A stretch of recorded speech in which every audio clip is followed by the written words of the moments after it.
presenting Start.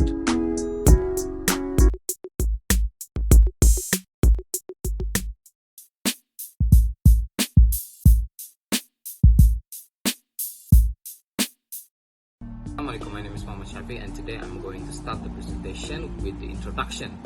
So the first one is, what is neorealism? Neorealism, or in other meaning, can be known as the structural realism. It was emerged in 20th century by the American political scientist, which is Kenneth Neil Waltz. The reason why the neorealism exists is because to study the state behavior towards the international relation. This can be seen in his book named Theory of International Politics in 1979, where he emphasized that neorealism is the most influential contemporary approaches. Other than that, neorealism sees state as a black boxes where it can be understood as the focus is on the international system structure rather than its constituent part and their distinctive qualities as a causative neorealism. Neorealism differs from classical realism, where it can be known in two important respects. The first one is methodology and level of analysis. In terms of method, realism was reconfigured as a rigorous and parsimonious social scientific theory, drawing in particular on macroeconomic. And the second aspect is level of analysis. Waltz argued that traditional realist arguments about domestic institutions, the quality of diplomacy and statecraft, national moral and human nature were largely irrelevant. He conceived of states as unitary rational actors existing in a self-help system. An example of neorealism in international relations is the Cold War dynamic between the United States and the Soviet Union. During this period, roughly 1947 until 1981, where in this scenario of heated situation between two great powers, that the neorealism principle already exists. There are 5 principles of neorealism that the next presenter will present, which is the anarchy, the state behavior, distribution of power, balance of power, and unitary actor. That's all for me. Thank you. Next, there are 5 main points about neorealism in international relations, which is first, anarchy and state behavior; second, distribution of power; third, balance of power; fourth, unitary actors; and the last one is Kenneth Waltz development. Anarchy and state behavior. In neorealism, the concept of anarchy underscores the absence of a global authority in the international system.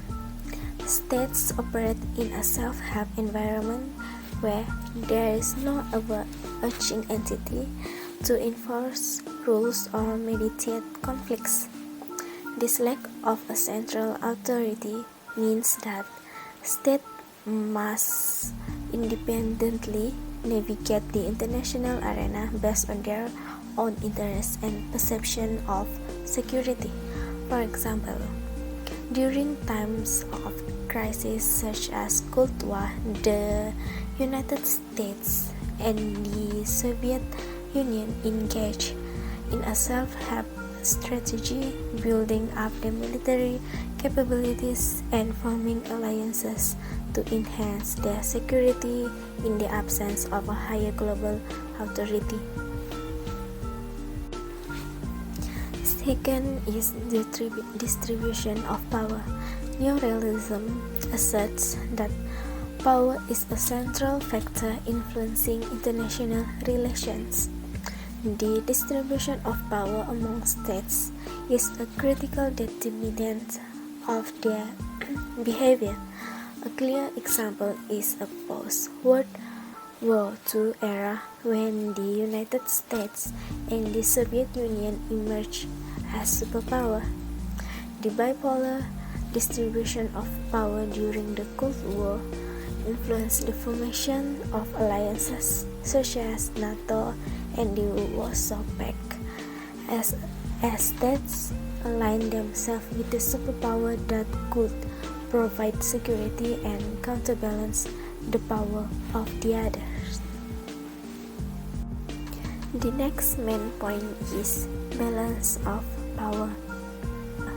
Neorealism contends that states seek to maintain a balance of power to ensure the security in an anarchic system. An illustrative example is the concept of Europe in the 19th century, where major European powers sought to prevent the dominance of any single state. The concept aimed to maintain equilibrium through diplomatic efforts and alliances, demonstrating how states engage in a self-help strategy to prevent the emergence of a hegemonic power that could threaten the overall balance of power in the system. Next is unitary actors. In neorealism, the concept of states as unitary actors means that they are treated as single, cohesive entities with unified and national interests. This perspective tends to downplay the significance of internal divisions such as politics, interest group, or societal factors within states.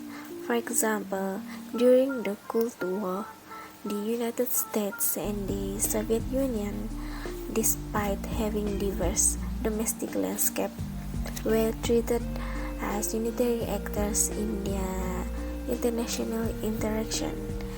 Neorealism argues that in the pursuit of national security and survival, states act as cohesive entities, making decisions based on the overarching interests of the entire state rather than being significantly influenced by internal divisions. Another main point is Kenneth Walt's development. Kenneth Waltz, a prominent figure in the development of neorealism, sought to refine and enhance the understanding of international relations, particularly in response to classical realism. Classical realism, with thinkers like Hans Morgenthau, focused more on human nature and the role of individuals in shaping international relations. Waltz, in contrast, introduced a more systemic and scientific approach. For example, he outlined his seminal work, which is Theory of International Politics, where he proposed a three-level structure: individual, states, and international system, to analyze the factors influencing state behavior. Waltz's approach shifts the focus from individual leaders' characteristics to the systematic pressures of the anarchic international environment. This shift laid the foundation for neorealism, influencing how scholars and policymakers approach the study of international relations in the latter part of the 20th century. Next, ladies and gentlemen, as we can see on the slide, there are advantages and disadvantages of neorealism theory in international relations. Therefore, for the next slide, we will discover more about the advantages and disadvantages through these presentations. So, the first advantage of neorealism in international relations is the realistic understanding of power dynamics. The focus that neorealism places on power dynamics helps us understand how states weigh survival and security. For example, global politics was shaped by the power rivalry between the United States and the Soviet Union during the post-World War II era. The United States and its allies formed NATO in 1949 and the Soviet Union later established the Warsaw Pact in 1955, which both represent power struggle and alliance formations based on the perceived security threats. During that time, NATO adopted the strategy doctrine of massive retaliations. It means that if the Soviet Union attacked, NATO would respond with nuclear weapons. From this context, we can see how realistic the power dynamics of state prioritize security and survival. Besides that, the advantages of neorealism in international relations is predictive power. In the context of neorealism, predictive power in international relations is grounded in the theoretical framework developed by scholars like Kenneth Waltz. According to neorealism, the anarchy of natures, the international system, and the distributions of power among states are key determinants of their existence. Predictive power within this framework evolves around understanding how states as rational actors respond to the constraints and opportunities presented by the global structure. China's ascent to prominence in world politics is representative of the neorealism framework for focusing state behavior based on power distributions. Neorealism aids in predicting change in the balance of power in the world as Chinese military and economics might have increased.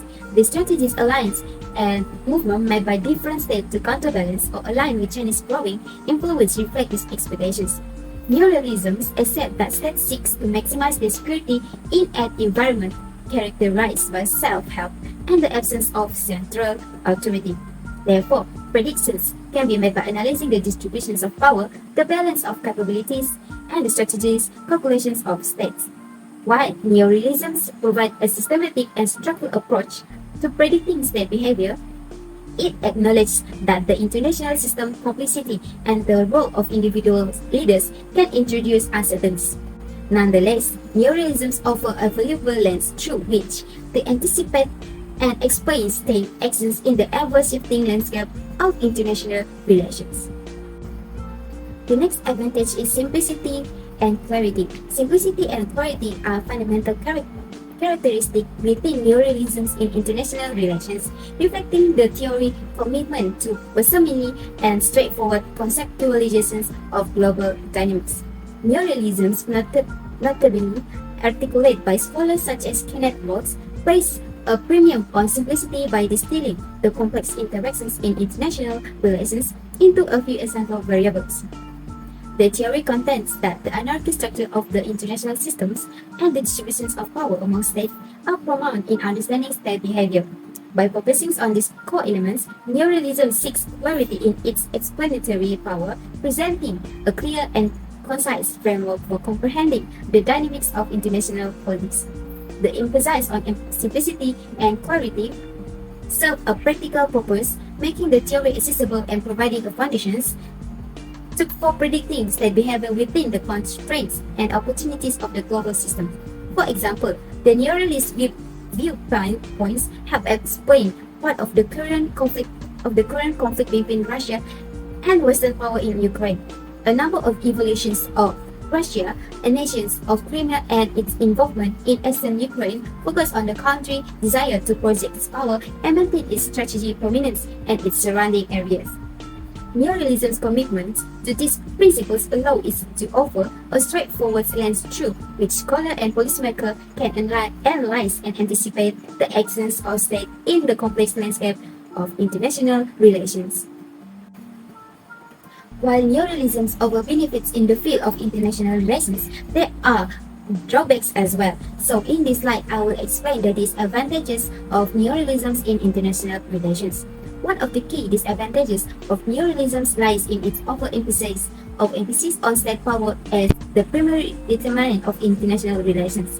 Neorealism, also known as structural realism, posits that the behavior of states in international systems is primarily driven by their pursuits of power and security. While this perspective acknowledges the anarchic nature of the international systems, it tends to oversimplify complex interactions by reducing them to a struggle for power among states. By focusing predominantly on state as the units of analysis, neorealisms tend to neglect the importance of non-state actor, transnational force, and the role of international institutions in shaping global dynamics. Take, for example, the conflicts of the Syrian civil war. While states such as Russia and the US were involved, the influence of non-state actors like ISIS and Kurdish force significantly shaped the conflict dynamics, challenging a purely state-centric analysis. This narrowness can lead to an inadequate understanding of contemporary global challenges such as terrorism, environmental issues, and economic interdependence, where non-state actors and complex interdependencies play crucial roles. Critics argue that the overemphasis on state power in neorealism limits its explanatory power in accounting for the multifaceted nature of international relations in the modern world. Moreover, inability to explain cooperation. Neorealism based on self-help system driven by power and security struggle to explain international cooperation among states. It often portrays international institutions as tools for enhancing power, overlooking shared interests and collaborative efforts. For example, neorealism struggles to explain unexpected cooperative efforts such as the European Union formations. The UA developments aimed at fostering the economic and political cooperation wasn't solely driven by power struggles, but also by shared economic interests and desire for peace and stability after the devastations of World War II.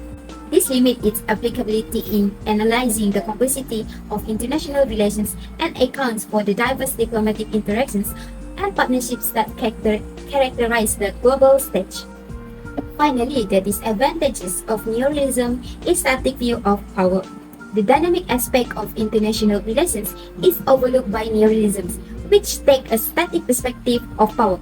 It ignores economic, scientific, and soft power aspects in favor of concentrating on military power and state-to-state relative strengths. For example, the rise of cyber warfare and its impact on state interactions and power structure isn't entirely accounted for within neorealism's traditional power-centric framework.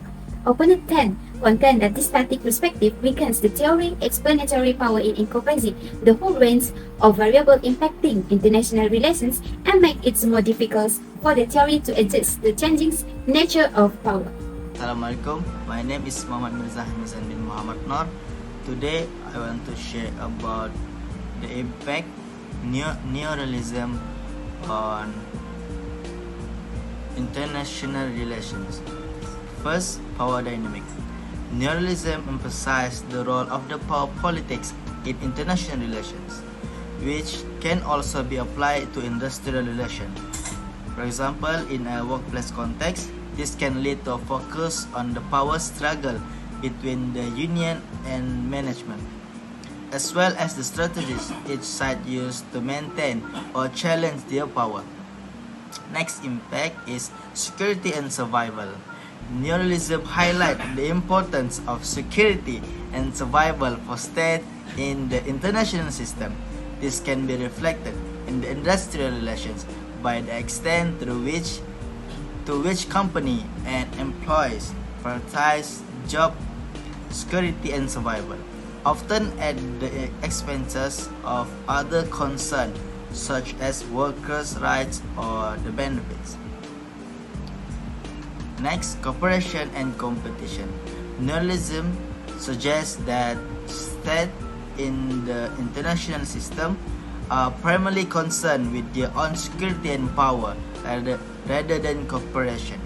This can be seen in the industrial relation as a reluctance to collaborate or share resources lead to a more competitive environment where companies and employees may prioritize their own interests over the collective good. Okay, next impact is influence of domestic politics.